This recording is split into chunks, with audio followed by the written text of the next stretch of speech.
प्यारे विद्यार्थियों, आज के वीडियो में कक्षा 11वीं फिजिक्स इकाई 1 अध्याय 3 मापन में त्रुटियां एवं सार्थक अंक का पूरा चैप्टर संपूर्ण रूप से अध्ययन करेंगे। प्यारे विद्यार्थियों, हम आप सभी को बता दें कि हमने आप सभी के लिए कक्षा 11वीं फिजिक्स का पूरा कोर्स वीडियो के माध्यम से आप तक पहुंचाने का प्रयास शुरू किया है।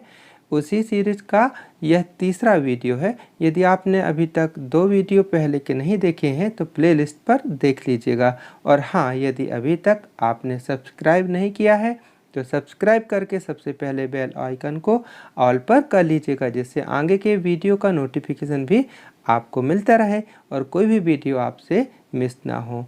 तो सबसे पहले ये काम कर लेते हैं, फिर चलिए जल्दी से शुरू करते हैं आज की कक्षा। तो प्यारे विद्यार्थी, जैसा नाम ही ये स्पष्ट है, अध्याय 3 मापन में त्रुटियां एवं सार्थक अंक। तो सबसे पहले मापन की बात करें तो आप जानते हैं कि मापन किसी वस्तु का निरपेक्ष मापन संभव नहीं है। मापन एक तुलनात्मक प्रक्रिया है। जैसे उदाहरण के लिए यहाँ पर ये रेखाखंड खिंचा हुआ है, यहाँ से इतना तक सारणी बना है ना, ये रेखाखंड खिंचा हुआ। अब हम कहें ये कितनी है, इसकी लंबाई कितनी है, तो आप नहीं बता सकते। कब बता पाएंगे? जब यहाँ पर आप ऐसे करके यहाँ पर इसके नीचे स्केल ऐसे करके रखेंगे, फिर आप बता पाएंगे कि इसकी लंबाई 14.5 सेंटीमीटर के आसपास है। यानी कि इस रेखा की आपने इस स्केल पर बने हुए छोटे छोटे चिन्हों से, इस स्केल पर बने छोटे छोटे जो चिन्ह है, इससे आपने तुलना की, तुलनात्मक प्रक्रिया अपनाई, जिसकी सहायता से आप ये बता पाए कि इसकी लंबाई कितनी है ना। तो तुलना करने के लिए किसकी ज़रूरत पड़ेगी? किसी न किसी यंत्र की ज़रूरत होगी, और हर यंत्र का अपना एक अल्पतमांक होता है, छोटी माप होती है अल्पतमांक। तो सबसे पहले चलिए जाने लेते हैं कि अल्पतमांक क्या है। अल्पतमांक क्या है, ध्यान रखिएगा, प्रश्न भी आता है। तो किसी यंत्र का अल्पतमांक वह छोटी से छोटी माप होती है जिसे उस यंत्र की सहायता से शुद्धतापूर्वक मापा जा सकता है। जैसे अभी बात कर रहे थे कि ये मीटर स्केल है ना, तो इस मीटर स्केल में आप देखेंगे कि यहाँ पर ये छोटे छोटे खंड बने हुए हैं, बहुत बारीक छोटे खंड बने हुए हैं, है ना। तो इस एक छोटे खंड का मान कितना है? तो इसका मान होता है, कितना होता है? 0.1 सेंटीमीटर। ठीक है, 0.1 सेंटीमीटर, यानी कि यह 1 सेंटीमीटर के 10वें भाग को नापता है। क्यों? आप देख भी सकते हैं कि यहाँ पर देखिए, यहाँ से 1 सेंटीमीटर हुआ ना, इतना ये 0 और ये 1 सेंटीमीटर हुआ। अब इसके बीच में कितनी लाइनें होंगी? रेखा छोटे छोटे कितने खंड होंगे? 10 खंड होंगे ना, यानी 1 सेंटीमीटर की ये 10वें खंड को नाप सकता है क्या? Metre scale. तो मीटर स्केल का अल्पतमांक कितना हो गया? 1/10 सेंटीमीटर, यानी 0.1 सेंटीमीटर। इसके बाद होता है वर्नियर स्केल, जो इससे भी छोटी माप को नाप सकता है। वर्नियर स्केल है ना, वो क्या कर सकता है? 1 सेंटीमीटर के 100वें भाग को नाप सकता है, यानी वर्नियर कैलिपर्स का अल्पतमांक होगा 0.01, है ना। इसके बाद बात आती स्क्रू गेज। तो इसका अल्पतमांक होता है, ये 1 सेंटीमीटर के 1000वें भाग को नाप सकता है। 1 सेंटीमीटर के 1000वें भाग को नाप सकता है, सोच लीजिए। तो इसका अल्पतमांक कितना होता है? 0.001 सेंटीमीटर। ठीक है, तो अल्पतमांक क्या हुआ? किसी यंत्र का अल्पतमांक वह छोटी से छोटी माप है, वह माप, देखिए अल्पतमाप भी कह सकते हैं ना, वह छोटी से छोटी माप है जिसे उस यंत्र की सहायता से शुद्धतापूर्वक मापा जा सकता है। ठीक है ना, तो अल्पतमांक की परिभाषा क्लियर हुई। अब ये शब्द भी जानना बहुत ज़रूरी होगा इस अध्याय में पढ़ने के पहले कि यथार्थता और परिशुद्धता से क्या आशय है और इनमें क्या अंतर होता है। ठीक है, तो यह प्रश्न के रूप में भी बहुत इम्पोर्टेंट है, और इस अध्याय में आगे बढ़ने के लिए इन शब्दों का अर्थ जानना भी बहुत ज़रूरी होगा। तो सबसे पहले जाने लेते हैं यथार्थता किसे कहते हैं। यथार्थता क्या है? तो किसी भौतिक राशि के मापित मान की वास्तविक मान से निकटता प्रदर्शित करने के लिए यथार्थता यानी एक्यूरेसी शब्द का प्रयोग किया जाता है। अभी मैं सरल शब्दों में आपको बता देता हूँ कि जैसे कोई भौतिक राशि है, जैसे हमारे पास ये पेन है। अब इसी पेन की आपको लंबाई नापना है, तो आप स्केल है आपके पास तो स्केल से नाप करके बता दिए जितनी भी, जैसे हमने इसको ऐसा किया और इससे नाप करके नापने की कोशिश की, ऐसे करके लगाए और देख ली कि यहाँ पर कितना आ रहा है, 14 आ रहा है, तो ये कह दिए कि इसके 14 सेंटीमीटर है सर इसकी लंबाई, ठीक है ना। तो ये आपने क्या किया, इसको प्रेक्षण दिया ना, तो ये मान जो 14 सेंटीमीटर आए क्या कहलाए, मापित मान, है ना। लेकिन एक्चुअली में ये पेन माना कि 14.5 सेंटीमीटर का है, एक्चुअली ये 14.5 सेंटीमीटर का है, तो 14.5 सेंटीमीटर वो क्या कहला जाएगा, इसका वास्तविक मान कहलाएगा। लेकिन आपने मापा क्या, 14 सेंटीमीटर, तो मापित मान हो गया। तो किसी भौतिक राशि के मापित मान की वास्तविक मान से निकटता प्रदर्शित करने के लिए यथार्थता शब्द या एक्यूरेसी शब्द का प्रयोग किया जाता है। आई बात समझ में कि कोई भी भौतिक राशि है उसको आपने नापा, ठीक है ना, और वो कितनी सही है, एक्चुअली कितनी सही है, ये कैसे पता चलेगा, उसके वास्तविक मान से जितनी ज़्यादा निकट होगी वो माप उतनी ज़्यादा सही होगी, उतनी ज़्यादा एक्यूरेट होगी, है ना। तो एक्यूरेसी शब्द इसके लिए प्रयोग किया जाता है। इसका निर्धारण मापन में प्रतिशत त्रुटि के आधार पर किया जाता है। भाई जो जितनी लापरवाही से, जितनी त्रुटि से नापा तो उसका मान उतना ज़्यादा परिशुद्ध ना होगा, वो उतना ही कम होगा परिशुद्ध, है ना। तो त्रुटि जितनी कम होगी मान उतना ही ज़्यादा परिशुद्ध या यथार्थ होगा। तो ये तो बात हुई यथार्थता की, है ना। फिर से पढ़े दे रहा हूँ परिभाषा कि किसी भी भौतिक राशि के मापित मान की वास्तविक मान से निकटता प्रदर्शित करने के लिए यथार्थता या एक्यूरेसी शब्द का प्रयोग किया जाता है। इसका निर्धारण कैसे किया जाता है, इसका निर्धारण मापन में प्रतिशत त्रुटि के आधार पर किया जाता है। त्रुटि जितनी कम होगी और माप उतनी ही ज़्यादा यथार्थ होगी, उतनी ज़्यादा एक्यूरेट होगी, है ना। बात आई समझ में, अभी और क्लियर हो जाएगा, अभी उदाहरण के द्वारा हम समझाएंगे आपको, चिंता ना कीजिए। परिशुद्धता के बारे में भी जाने लेते हैं। परिशुद्धता यह बताती है कि कोई राशि किस विभेदन सीमा तक मापी गई है। यह यंत्र के अल्पतमांक के द्वारा निर्धारित होती है, और ये जो यथार्थता काय के द्वारा निर्धारित होती है, त्रुटि के द्वारा, त्रुटि प्रतिशतता के द्वारा। और परिशुद्धता काय के द्वारा निर्धारित होती है, यंत्र के अल्पतमांक द्वारा निर्धारित होती है। यानी परिशुद्धता निर्भर करती है अल्पतमांक पर, है ना।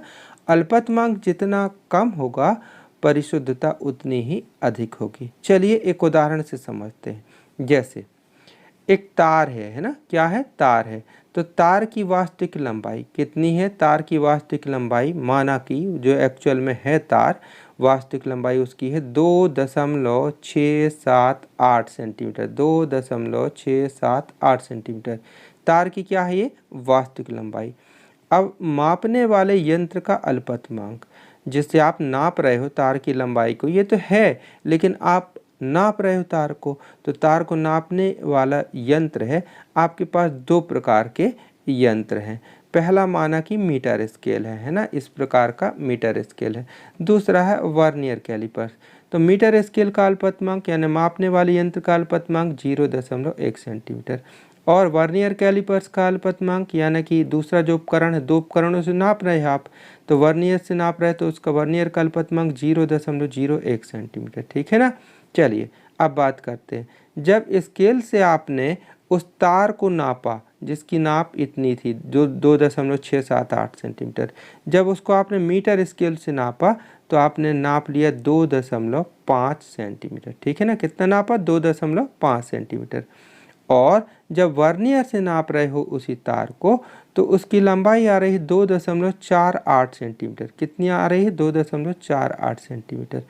अब आपसे हम पूछें कि जो एक्चुअल है उसके निकट कौन सी माप सही है, जो वास्तविक लंबाई है तार की उसके निकट ये पहले वाली नाप है कि दूसरी वाली नाप है।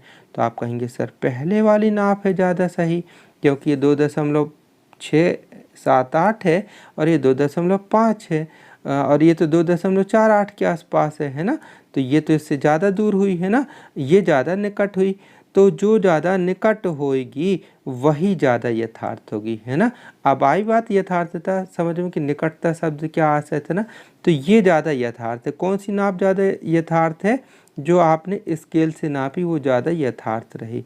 और ये ज़्यादा दूर है, उससे ज़्यादा निकट नहीं है, 2.48 इससे ज़्यादा डिस्टेंस में है, तो ये कम यथार्थ है। तो ये तो बात हुई यथार्थता की। अब परिशुद्धता की बात करें तो परिशुद्धता, चूँकि ये जो नाप नापी गई है ये किस यंत्र से नापी गई जिसका अल्पतमांक 0.1 सेंटीमीटर है ना, ये है अल्पतमांक।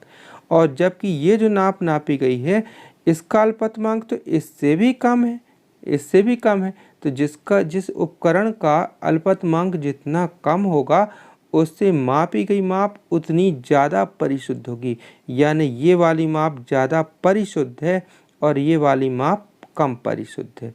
तो परिशुद्धता काय पर निर्भर करती है? परिशुद्धता निर्भर करती है काय पर? अल्पतमांक पर। और यथार्थता काय पर निर्भर करती है? त्रुटि सीमा पर, कि कितनी त्रुटि है, कितना अंतर है ना। जितना कम अंतर होगा वो ज़्यादा यथार्थ होगी। आई बात समझ में? बिल्कुल आपको क्लियर समझ में आ गई होगी। यदि आपने यह बात समझ ली तो चैप्टर आपको आगे बहुत अच्छे से समझ में आ जाएगा। ठीक है, इतना आप लोग स्क्रीनशॉट लेकर के नोट कर लीजिए, फिर आगे बढ़ते हैं। चलिए अब जाने लेते हैं कि मापन में त्रुटियां से क्या आशय है। मापन में त्रुटियां से क्या आशय है और ये त्रुटियां कितने प्रकार की होती है। ठीक है, तो ये दूसरा प्रश्न है। ये प्रश्न के रूप से भी इम्पोर्टेंट है और चैप्टर को आगे जानने के लिए भी बहुत ज़रूरी है। तो आप जानते हैं कि किसी भी भौतिक राशि का निरपेक्ष मापन असंभव है ना। कोई भी भौतिक राशि है उसको आपको नापना है तो कोई ना कोई स्केल तो लेना पड़ेगा, है ना, कोई ना कोई यंत्र तो लेना पड़ेगा, तो तभी नापन माप पाएंगे। तो किसी भी भौतिक राशि का निरपेक्ष मापन असंभव है तथा प्रत्येक मापन यंत्र एवं मापनकर्ता की अपनी एक यथार्थता सीमा होती है। ठीक है ना भाई, मापन जैसे अभी आपने जाना ना मीटर स्केल, उसकी भी आपकी एक यथार्थता सीमा हुई, वर्नियर की अलग है, स्क्रू गेज की अलग है। इसी प्रकार मापने वाले की भी अपनी यथार्थता की सीमा होती है। कोई ज़्यादा एक्यूरेट माप सकता है, कोई जो उतना ज़्यादा एक्यूरेट नहीं नाप सकता है ना। तो क्या बात समझे आपने कि भौतिक राशि का निरपेक्ष मापन असंभव है तथा प्रत्येक मापन यंत्र एवं मापनकर्ता की अपनी एक यथार्थता सीमा होती है। अतः मापन में अनिश्चितता बनी रहती है।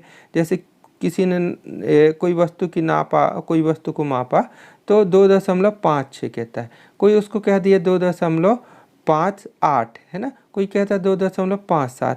तो अलग अलग आ रही है ना माप, हम किसको सही माने? यानी मापन में अनिश्चितता बनी रहती है। तो किसी मापन की अनिश्चितता को ही मापन की त्रुटि कहते हैं। ये वास्तविक रूप से त्रुटि का अर्थ समझ में आया।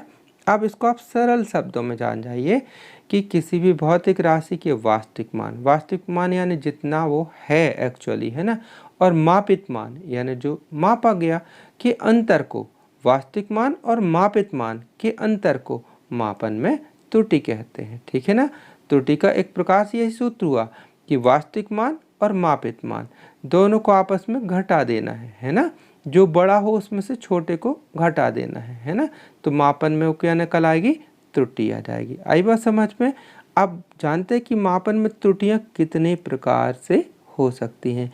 विद्यार्थी ये जो चैप्टर में जो दिया गया है, ये वाला मतलब भाग बहुत कई किताबों कई प्रकार से दिया गया है। हम उसको जो सारगर्भित रूप से निकाल करके आप लोगों तक पहुंचा रहे हैं।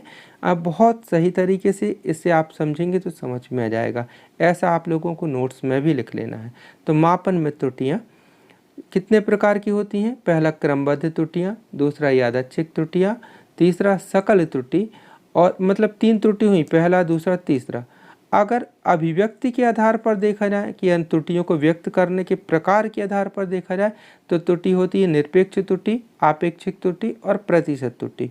तो हमने सबको कंबाइंड कर दिया तो त्रुटि हो गई 1, 2, 3, 4, 5, 6, यानी 6 प्रकार की त्रुटि हुई। क्रमबद्ध त्रुटि, यादृच्छिक त्रुटि, सकल त्रुटि, निरपेक्ष त्रुटि और आपेक्षिक त्रुटि और प्रतिशत त्रुटि। ठीक है। अब जो क्रमबद्ध त्रुटि है, क्रमबद्ध त्रुटि 5 प्रकार की होती है। पहला शून्यांक त्रुटि, दूसरा अल्पतमांक त्रुटि, तीसरा अचर त्रुटि, चौथा बाह्य त्रुटि और पांचवा व्यक्तिगत त्रुटि। ठीक है। तो आप इसको चार्ट को नोट कर लीजिए। अब अपन डिटेल से इन सभी त्रुटियों के बारे में अपन अध्ययन करते हैं। ठीक है। तो चलिए सबसे पहले जाने लेते हैं क्रमबद्ध त्रुटि। क्रमबद्ध त्रुटि क्यों होती, कैसे होती है? यंत्र की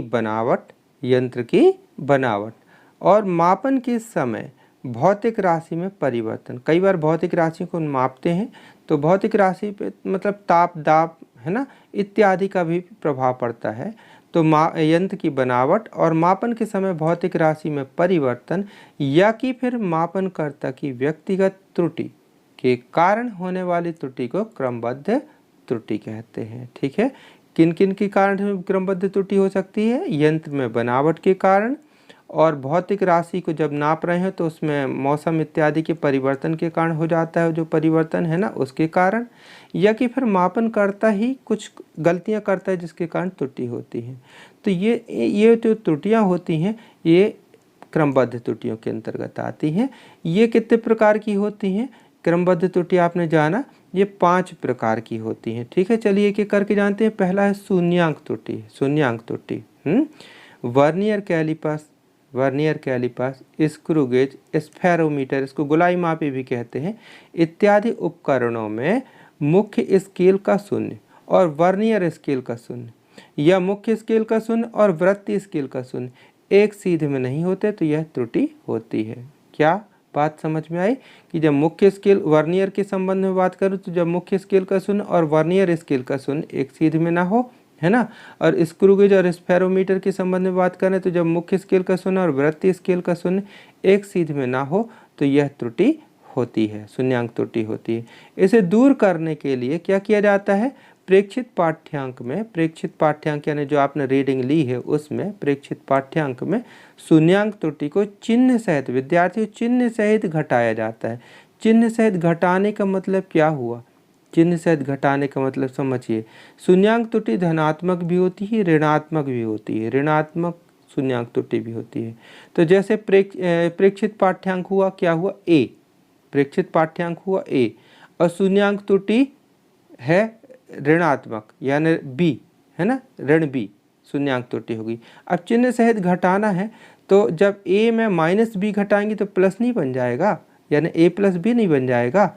तो कहने का मतलब मैं बता दूं आपको सरल भाषा में कि जब ऋणात्मक शून्यांक त्रुटि होती है तो उसको जोड़ना पड़ जाता है, और धनात्मक शून्यांक त्रुटि होती है तो उसको प्रेक्षित पाठ्यांक में घटाना पड़ जाता है। इतनी सी बात है, चिन्ह सहित शब्द का मतलब ये हुआ। ठीक है, अब दूसरी बात आती है अल्पतमांक त्रुटि। अल्पतमांक त्रुटि, है ना, मापन यंत्र क्या अल्पतमांक होता है अपना? मापन यंत्र जो होता है, जैसे आप मापा जा रहा है किसी वस्तु को तो उसका एक अल्पतमांक होता है। आपने जान ही लिया, मीटर स्केल का अल्पतमांक 0.1, वर्नियर का 0.01, स्क्रू गेज का 0.001, है ना।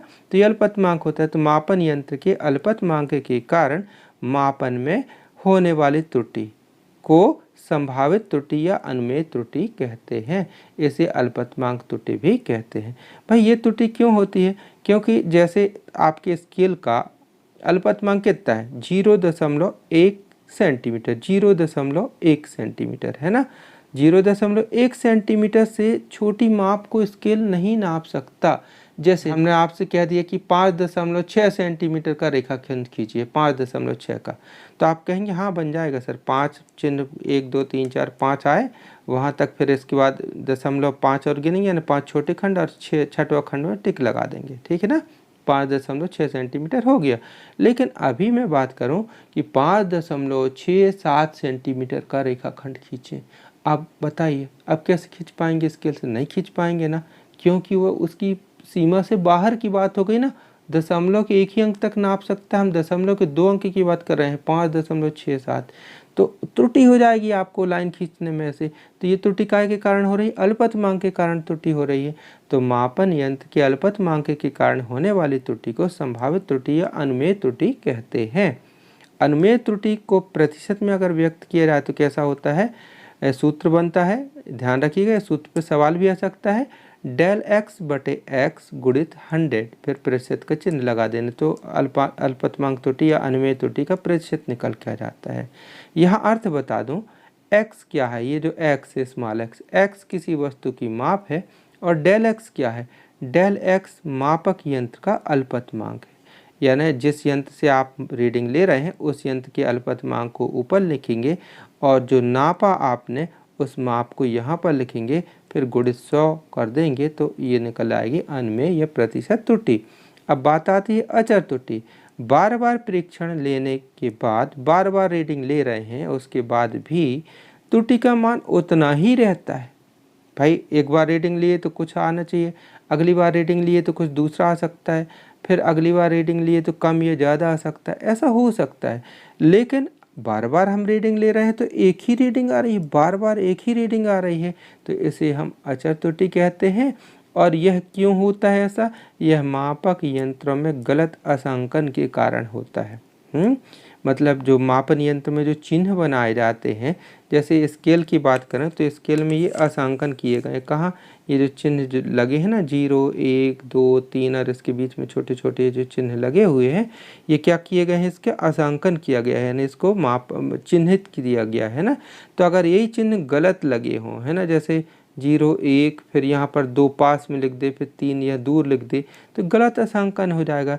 तो अगर मापन यंत्रों में गलत अंशांकन कर दिया जाता है तो अचर त्रुटि होती है। इस त्रुटि से बचने का भाई एक ही उपाय है कि आप अच्छे यंत्रों का उपयोग कीजिए, अच्छे यंत्रों का उपयोग करना चाहिए, ठीक है। फिर अब बात आती है बाह्य त्रुटि। तो बाह्य त्रुटि जैसा भी आपने समझा था ना, भौतिक राशि में परिवर्तन हो जाता है ताप दाब के कारण, तो उसी के कारण होती है बाह्य त्रुटि। भौतिक परिस्थितियां जैसे ताप दाब वायु आदि के बदल जाने के कारण किसी भौतिक राशि पर पड़ने वाले प्रभाव के कारण उसमें त्रुटि हो जाती है ना, मापने में त्रुटि हो जाती है, तो इस त्रुटि को कहते हैं बाह्य त्रुटि। इसका निवारण क्या हो सकता है? इसके निवारण हेतु माप में उचित संशोधन करना चाहिए, है ना। भाई आपको अनुमान मतलब देख लेना चाहिए कि दाब का प्रभाव कितना होता है, उतना प्रभाव उसमें से घटा दीजिए, है ना। तो इस टाइप से करना पड़ता है। फिर अब बात आती है व्यक्तिगत त्रुटि। तो व्यक्तिगत त्रुटि यानी यंत्रों का पाठ्यांक उचित तरीके से ना लेने के कारण, जैसे रीडिंग लेने का सही तरीका है वैसा नहीं ले रहे हैं और अपन गलत तरीके से रीडिंग ले रहे हैं, तो त्रुटि होना सही बात है, लाजमी है। तो ये जो त्रुटि होती है व्यक्तिगत कारणों से हो रही है, तो इसलिए इस त्रुटि को हम कहेंगे व्यक्तिगत त्रुटि। तो अभी आपने जान लिया क्रमबद्ध त्रुटि, अब आगे की जाने लेते, इतना आप लोग स्क्रीनशॉट लेकर के इसे नोट कर लीजिएगा। अब बात आती है यादृच्छिक त्रुटि, है ना। त्रुटि नंबर 2 यादृच्छिक त्रुटि, है ना। क्रमबद्ध त्रुटि आपने पढ़ ली, यादृच्छिक त्रुटि पढ़ते हैं। तो किसी मापनकर्ता के द्वारा किसी भौतिक राशि की माप कई बार लेने के बाद प्रत्येक बार अलग अलग आए। अभी एक ही आ रही थी तो अचर त्रुटि कहला रही थी। अब यहाँ पर प्रत्येक बार अलग अलग पाठ्यांक प्राप्त हों तो इसे यादृच्छिक त्रुटि कहते हैं। इसका निवारण करने के लिए समस्त पाठ्यांकों का माध्य ले लेते हैं, है ना। जितनी रीडिंग लिए अपन ने, 3 रीडिंग लिए, तो तीनों रीडिंग को जोड़ देंगे, बटे में 3 कर देंगे, 3 का भाग दे देंगे, तो ये त्रुटि का काफ़ी सीमा तक निवारण हो जाता है। यादृच्छिक त्रुटि हुई। फिर सकल त्रुटि, है ना। मापनकर्ता की लापरवाही के कारण होने वाली त्रुटि को सकल त्रुटि कहते हैं।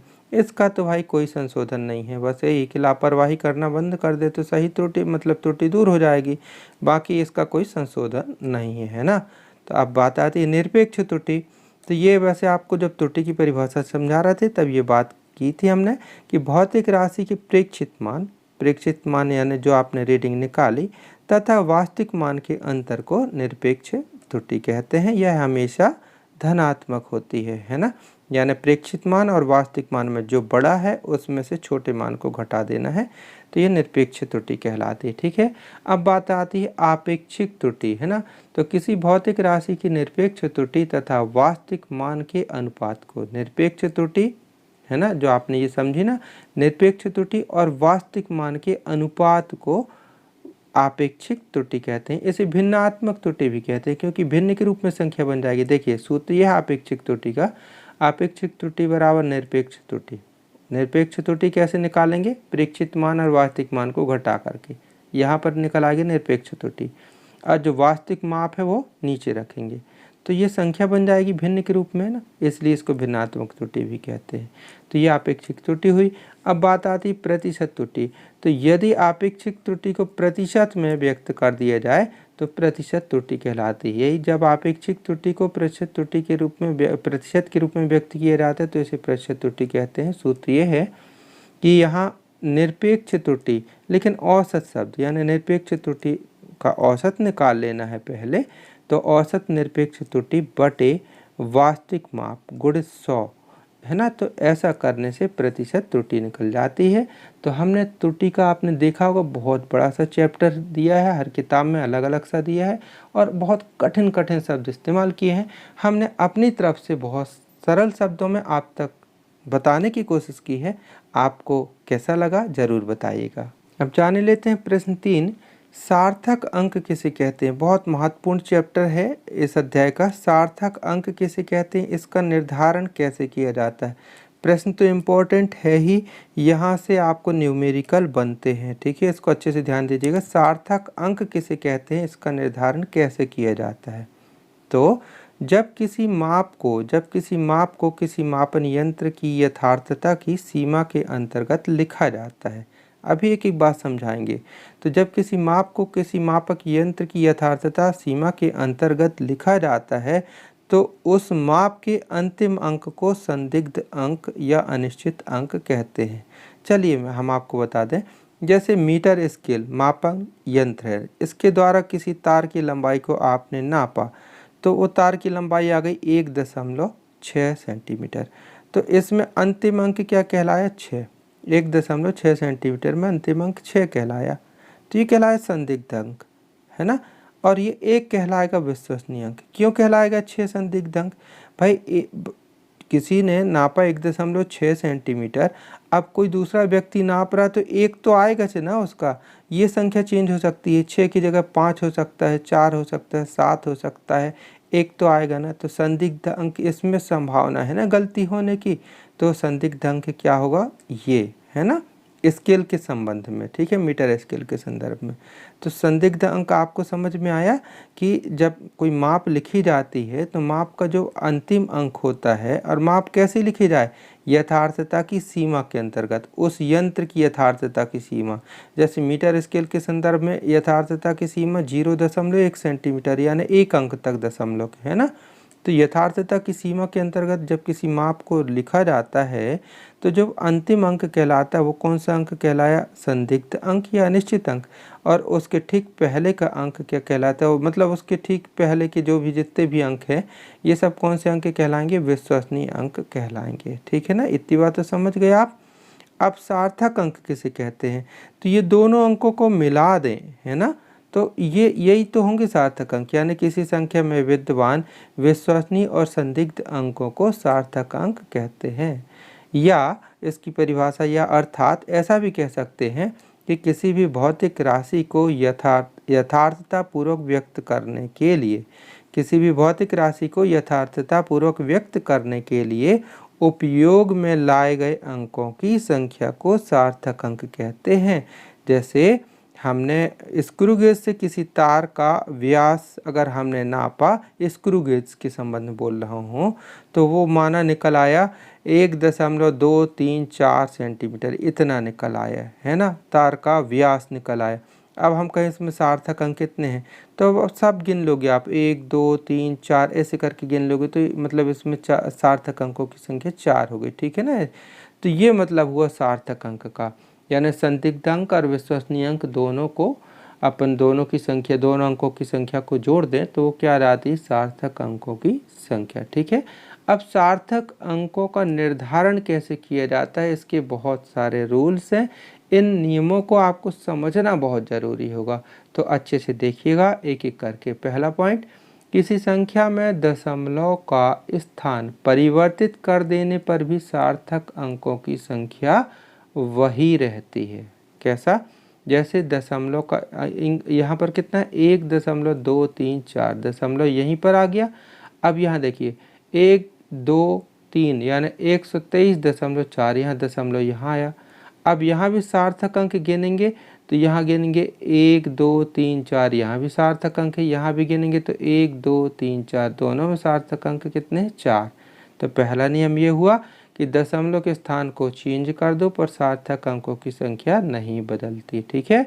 दूसरा नियम है, दो अशून्य संख्या यानी जो शून्य नहीं है, यानी कि 1 2 3 4 5 ऐसी संख्या है ना, तो दो अशून्य संख्याओं के बीच समस्त शून्य सार्थक अंक होते हैं। जैसे यहाँ पर एक अशून्य संख्या कौन सी कहलाए, मतलब 3 भी है, यहाँ 1 भी है, तो यहाँ पर 1 लें और यहाँ पर 5 लें। ये दो अशून्य संख्या है, 1 और 5। तो 1 और 5 के बीच में कितने शून्य आए ये, तो ये सभी सार्थक अंकों में गिने जाएंगे। यानी इसके सार्थक अंक कितने होंगे, 1 2 3 4 5 6, है ना। इसमें सार्थक अंकों की संख्या 6 होगी, है ना। यानी दो अशून्य संख्या के बीच जितने भी शून्य आए सभी सार्थक अंक होंगे। तीसरा नियम, प्रथम अशून्य संख्या, प्रथम अशून्य संख्या, शून्य यानी तो जानते हैं ना जो शून्य नहीं हो, तो प्रथम अशून्य संख्या के बाईं ओर के सभी शून्य सार्थक अंक नहीं माने जाते। बाईं ओर, बाईं ओर मतलब लेफ्ट हैंड साइड, है ना। लेफ्ट हैंड साइड कैसे कहेंगे, जैसे हम पेन यहाँ रखे तो इस साइड लेफ्ट हैंड साइड और ये इस साइड राइट हैंड साइड, है ना। तो प्रथम अशून्य संख्या के बाईं ओर के सभी शून्य सार्थक अंक नहीं माने जाते, लेकिन दाईं ओर आने वाले सभी शून्य सार्थक अंक माने जाते हैं। देखिए समझिए, ये संख्या लिखी हुई है, इसमें प्रथम अशून्य संख्या क्या है, ये 0 ये 0 ये 0 तो शून्य है, तो अशून्य संख्या 7 हुई, यही है ना अशून्य संख्या। तो इसके बाईं ओर मतलब ये, तो ये वाले शून्य आपको नहीं लेना सार्थक अंक में, ये वाले, ये पूरे शून्य आपके सार्थक अंक में नहीं होंगे। इसमें केवल सार्थक अंक ये 7 भर कहलाएगा। यानी इस संख्या में सार्थक अंकों की संख्या क्या होगी, 1 होगी। आई बात समझ में। अब ये जो दाईं ओर की बात किए थे, तो यहाँ देखें, ये कौन सी दाईं ओर संख्या प्रथम अशून्य, ये कहलाई नहीं है, तो ये वाला शून्य आपको काउंटिंग में ले लेना है। यानी प्रथम अशून्य संख्या के दाईं ओर यानी इस साइड अगर कोई 0 आया तो उसको आपको सार्थक अंक में लेना है। तो यहाँ सार्थक अंक में ये वाला 0 गिना जाएगा, यानी 1 2 3 4, यानी सार्थक अंकों की संख्या यहाँ होगी 4। ठीक है ना, ये नियम हुआ। अब आगे समझते चौथा नियम, दशमलव, ये तो दशमलव वाली सब संख्या में बातें थी। अब दशमलव रहित कोई संख्या आ जाए, जैसे ये 200 लिखा हुआ है, यहाँ पर 6320 लिखा हुआ है, तो दशमलव रहित संख्या के दाईं ओर, दशमलव रहित संख्या के दाईं ओर आने वाले शून्य सार्थक अंक नहीं होते। क्या बात कर रहे हैं, दशमलव रहित बात कर रहा हूँ नहीं, यहाँ पर दशमलव रहित कोई भी संख्या है तो उसके दाईं ओर के सभी शून्य सार्थक अंक नहीं होते। जैसे यहाँ 6320 लिखा है यहाँ, तो यहाँ पर ये वाला शून्य सार्थक अंक में नहीं गिना जाएगा। आप कहोगे सर अभी तो गिने थे ये, यहाँ पर ये वाला शून्य, मैं किसकी बात कर रहा हूँ, यहाँ पर ये दशमलव वाली संख्या है। हम किसकी बात कर रहे हैं, यहाँ पर दशमलव रहित संख्या की बात कर रहे हैं। तो दशमलव रहित संख्या होगी तो ये वाले शून्य को नहीं गिनेंगे, लेकिन अगर दशमलव वाली संख्या है तो ये वाले शून्य को गिनेंगे। आई बात समझ में। तो दशमलव रहित संख्या के दाईं ओर आने वाले समस्त शून्य सार्थक अंक नहीं होते। तो ये मतलब यहाँ 6320 में ये वाला 0 सार्थक अंक नहीं होगा, तो यहाँ सार्थक अंक 1 2 3 ही होंगे। यानी इस संख्या में सार्थक अंक 3 है। लेकिन ध्यान दीजिए, अभी हम पूछे कि यहाँ पर कितने हैं सार्थक अंक, ये लिखा 200 मीटर, तो आप कहोगे सर ये वाले शून्य तो लेना ही नहीं, तो इसके सार्थक अंक 1 ही होंगे, ये मतलब 1 ही अंक कहलाया, तो 1 सार्थक अंक। लेकिन गलत, उत्तर गलत। क्यों, हम बात यही तो बता रहे हैं कि लेकिन यदि संख्या माप से प्राप्त होती, ये संख्या माप से प्राप्त नहीं हुई, यहाँ ना तो सेंटीमीटर लिखा ना तो मीटर लिखा ना कुछ भी नहीं लिखा, ये तो सिर्फ संख्या लिखी है। अगर कोई भी संख्या कोई उपकरण से जब हम किसी वस्तु की माप ले रहे हैं और वो संख्या माप से प्राप्त होती है तो ये शून्य सार्थक अंक होंगे। जैसे हमने कोई मीटर स्केल से किसी वस्तु का माप किया और वो निकल कर के आई 200 मीटर, 200 मीटर, तो भाई 200 मीटर में ये 0 सार्थक अंक गिने जाएंगे। यानी यहाँ पर सार्थक अंक होंगे 1 2 3। आ गई बात समझ में, कंफ्यूज नहीं होइएगा, है ना, ध्यान रखिएगा। फिर पांचवा पॉइंट, मात्रक बदल जाने पर सार्थक अंकों की संख्या पर कोई प्रभाव नहीं पड़ता। भाई कैसे, जैसे यहाँ पर एक माप लिखी हुई है 0.0432 मीटर, है ना, ये मीटर में लिखी हुई है। अब इसको मीटर को अपन ने यहाँ पर बदल दिया सेंटीमीटर, तो इसको सेंटीमीटर बदलेंगे 4.32 सेंटीमीटर। सेंटीमीटर से भी छोटे माप पे ले लिए अपन ये मिलीमीटर, तो 43.2 मिलीमीटर। अब तीनों में सार्थक अंकों की संख्या 3 है। यहाँ पर देखिए 1 2 3, यहाँ पर देखिए 1 2 3, अब यहाँ पर 1 2 3, आप इसको 4 ना गिनिएगा। अभी एक नियम बताए हैं ना कि यहाँ पर प्रथम अशून्य संख्या के बाईं ओर वाले शून्य सार्थक अंक नहीं लिए जाएंगे, तो ये वाला शून्य सार्थक अंक नहीं कहलाएगा। यानी यहाँ 1 2 3, यहाँ भी सार्थक अंक 3, यहाँ भी 3, यहाँ भी 3। तो मात्रक बदल जाने के बावजूद भी सार्थक अंकों की संख्या में कोई परिवर्तन नहीं होता, 3 ही है। आई बात समझ में। छठवां लास्ट नियम कि संख्याओं, कोई भी संख्या है उसको वैज्ञानिक संख्या में 10 की घात के रूप में लिखा जाता है ना, तो संख्या को 10 की घात के रूप में लिखने पर 10 एवं उसकी घातों को सार्थक अंकों में नहीं गिना जाएगा। 10 को भी नहीं गिना जाएगा, 10 की घात को भी सार्थक अंक में नहीं गिना जाएगा। थोड़ी देखने का प्रयास कीजिएगा, छोटे अक्षरों से यहाँ हमने लिख दिए हैं 3.21 गुणित 10 की घात 9, 3.21 गुणित 10 की घात 9 में सार्थक अंक में, इसमें सार्थक अंक 1 2 3 है। बस यहाँ से मतलब है, ये इससे 10 और ये 9 से कोई मतलब नहीं है, है ना। ये नियम ये हुआ।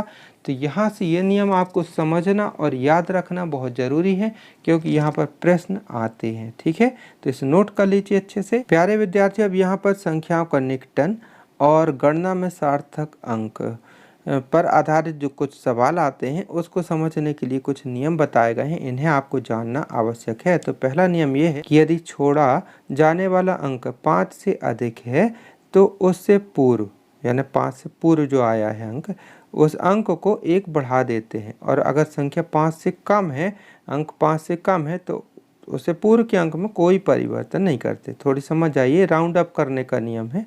जैसे यहाँ पर एक संख्या लिखी है 3.756, 3.756। अब हम इसको यहाँ पर सार्थक अंक की बात करें तो 1 2 3 4 सार्थक अंक है। हमसे कहा गया नहीं, इसको 3 सार्थक अंकों तक लाना, तो हमको यहाँ तक 3 सार्थक अंक लाने में ये 6 वाला 6 छोड़ना पड़ेगा ना। तो अब जब 6 छोड़ेंगे तो रूल्स देखेंगे कि संख्या 5 से अधिक है क्या। अगर 5 से अधिक है ना, ये 6 5 से अधिक, तो अगले अंक को यानी इस 5 को वो 6 बना देगी, है ना। यहाँ पर 6 बना देगी। तो कितना हो जाएगा यहाँ पर, ये कितना हो जाएगा, ये 3.76, 3.76 हो जाएगा।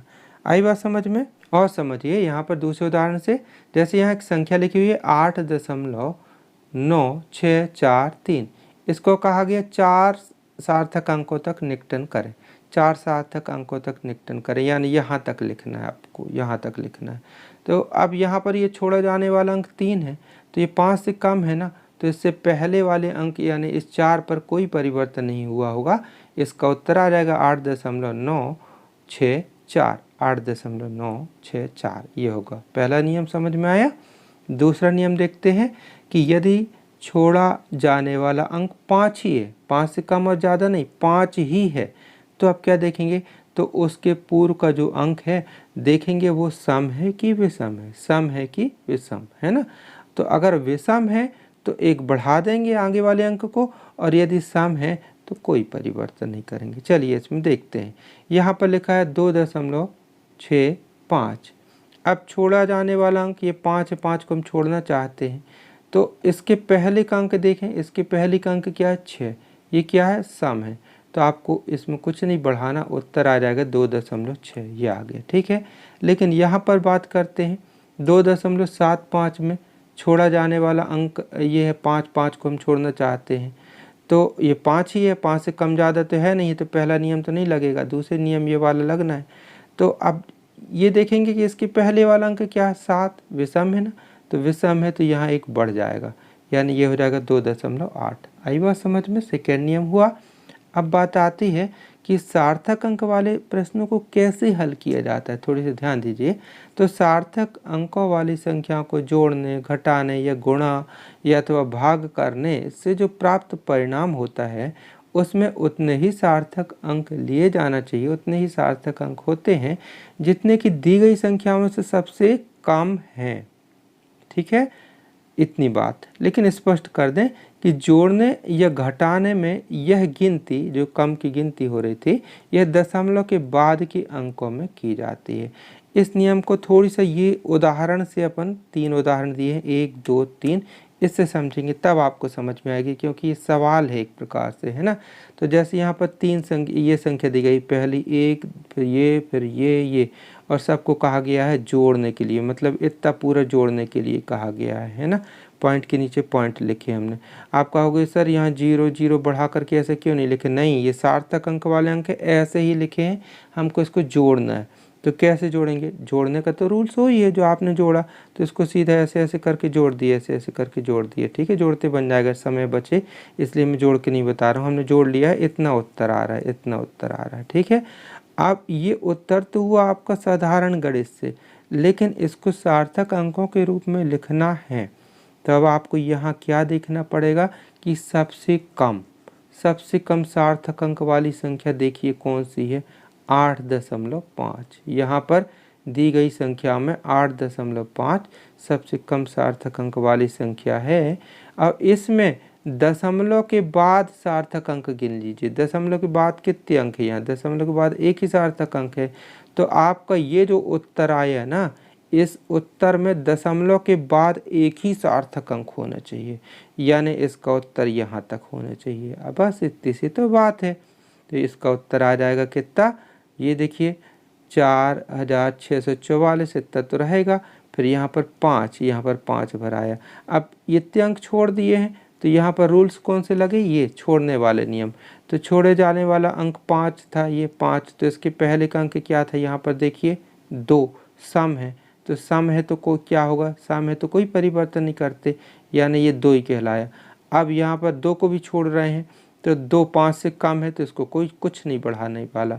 तो यहाँ पर इतना ही आया उत्तर। आई बात समझ में? अब गुणा में क्या होगा? गुणा में सीधी सी बात है, इसका आपने गुणा किया, जो अंक है इनका गुणा जैसा करते वैसा गुणा करते आपसे बनता होगा। गुणा करने पर ये उत्तर आया। अब यहाँ पर इसमें देखिए, इसमें कितने सार्थक अंक है? 1 2 3। लेकिन यहाँ पर सार्थक अंक 1 2 है, ये वाला 0 नहीं गिना जाएगा, है ना। यहाँ सार्थक अंक 2 है, यानी 0.051 में केवल 2 सार्थक अंक है। इसलिए आपको ये जो उत्तर आया है, इसमें सार्थक अंक 1 2 3 4 सार्थक अंक है। इसको आपको व्यक्त करना 2 सार्थक अंक तक व्यक्त करना है, 2 सार्थक अंक तक व्यक्त करना है, यानी यहाँ तक उत्तर लाना है। तो आप इसको छोड़ना चाहेंगे तो रूल से लगाना पड़ेगा। तो ये 5 को छोड़ेंगे, है ना।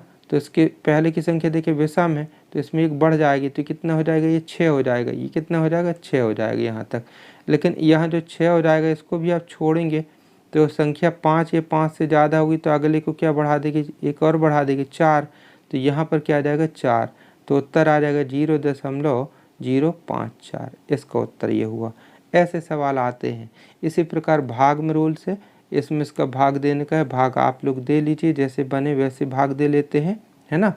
दशमलव का गुणा भाग ना बने तो बता दीजिएगा, एक अलग से वीडियो बना देंगे। तो यहाँ पर देखते हैं कि यहाँ सबसे कम सार्थक अंक किस में है। यहाँ पर है सबसे कम सार्थक अंक, ये 1 2 है, यहाँ पर तो 1 2 3 है। तो आपको ये जो उत्तर है, इसको 2 सार्थक अंक तक लेना पड़ेगा, यानी आपको यहाँ तक उत्तर लेना पड़ेगा। तो वही छोड़ने वाला नियम लगाते हुए निकटन करते हुए हम यहाँ तक लाए, और इसका उत्तर इतना हो गया। तो प्यारे विद्यार्थियों, आपने देखा होगा कि इस प्रकार के वीडियो बनाने में काफ़ी समय और मेहनत लगती है, क्योंकि हम पूरा कई किताबों का निचोड़ आप तक पहुंचाने का प्रयास करते हैं। तो हम आप लोगों से बस यही अपेक्षा रखते हैं कि प्लीज़ आप लोग सपोर्ट कीजिए। हमने देखा है वीडियो के एनालिटिक्स में जा कर के कि 85% ऐसे विद्यार्थी हैं जो वीडियो तो देख लेते हैं लेकिन सब्सक्राइब नहीं करते हैं। तो प्लीज़ सब्सक्राइब कीजिएगा। अरे हमारे भारत देश में तो ऐसी भी बात होती है कि जो एक गिलास पानी भी दे लेता है ना, तो थैंक यू बोलता है बदले में, है ना। तो हम तो आपके साथ इतनी मेहनत कर रहे हैं, है ना। तो आपका एक सब्सक्राइब, लाइक और अपने दोस्तों तक शेयर करना तो बनता है। ऐसे करने से हमारा मोटिवेशन बढ़ता है, हमें भी लगता है कि हमारे प्यारे विद्यार्थी हमारा सपोर्ट कर रहे हैं। तो प्लीज़ लाइक, शेयर और सब्सक्राइब कर लीजिएगा। इससे आपका भी फ़ायदा तो होगा, कुछ पैसा तो आपका लगना नहीं है ना। निःशुल्क सेवा कर रहे हैं हम आप लोगों के लिए। तो सब इससे आपका फ़ायदा ये होगा कि आपको आगे के वीडियो भी कंटिन्यू मिलते रहेंगे। तो प्यारे विद्यार्थियों, आज के वीडियो में बस इतना ही। मिलते हैं बहुत जल्दी अगले वीडियो में। तब तक के लिए बाय, थैंक यू, जय हिंद।